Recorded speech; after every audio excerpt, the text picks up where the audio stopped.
दोस्तों, चंद्रमा की दक्षिणी ध्रुव वाली सतह पर चंद्रयान 3 का लैंडर मॉडल बहुत अच्छे से काम कर रहा है।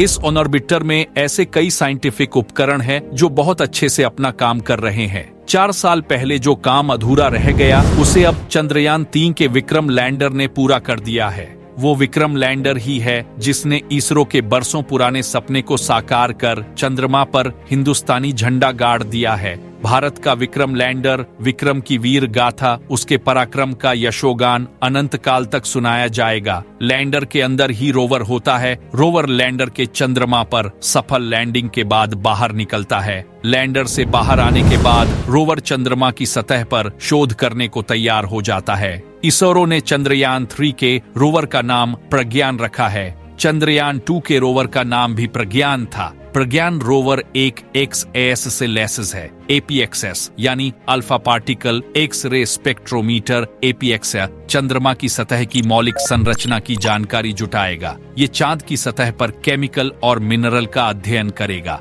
वो चंद्रमा के दक्षिणी ध्रुव की रासायनिक संरचना का पता लगाएगा। वही रोवर में लगा लाइव्स यानी laser induced breakdown spectroscope landing site के आसपास की चांद की मिट्टी और चट्टानों में मैग्नीशियम और एल्यूमिनियम जैसे रासायनिक तत्व किस अनुपात में मौजूद, इसका विश्लेषण करेगा। रोवर जो भी डेटा इकट्ठा करेगा उसे लैंडर के पास भेजेगा। उसके बाद लैंडर उस डेटा को पृथ्वी पर इसरो के पास भेजेगा। लैंडर के माध्यम से ही इसरो के वैज्ञानिक रोवर को कमांड भेजेंगे।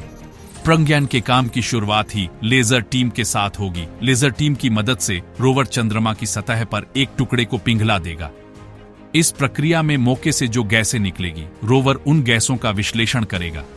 दोस्तों, ये साफ है, महज 26 किलो वाला लैंडर चांद पर बहुत भारी काम करने गया है जिसे आज तक कोई भी नहीं कर पाया है। ये काम है चांद की मिट्टी को परखना, चांद की चांदनी को समझना, चांद की शीतलता के कारणों का पता लगाना, जिसे प्रज्ञान अपने विवेक से इसे बखूबी अंजाम देने वाला है। प्रज्ञान रोवर में कुल 6 पहिए लगाए गए हैं। 2 पहिए रोवर के आगे की तरफ है, 2 पहिए बीच में और 2 पहिए पीछे की तरफ है।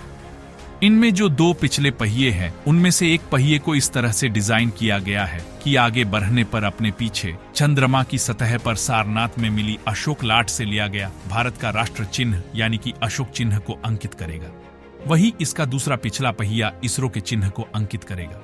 ये साफ है कि प्रज्ञान रोवर के पहिए से उकेरे गए निशान हमेशा के लिए चांद पर भारत की मौजूदगी की गवाही देंगे। चांद के साउथ पोल पर सॉफ्ट लैंडिंग करके भारत चांद के साउथ पोल पर पहुंचने वाला पहला देश बन चुका है।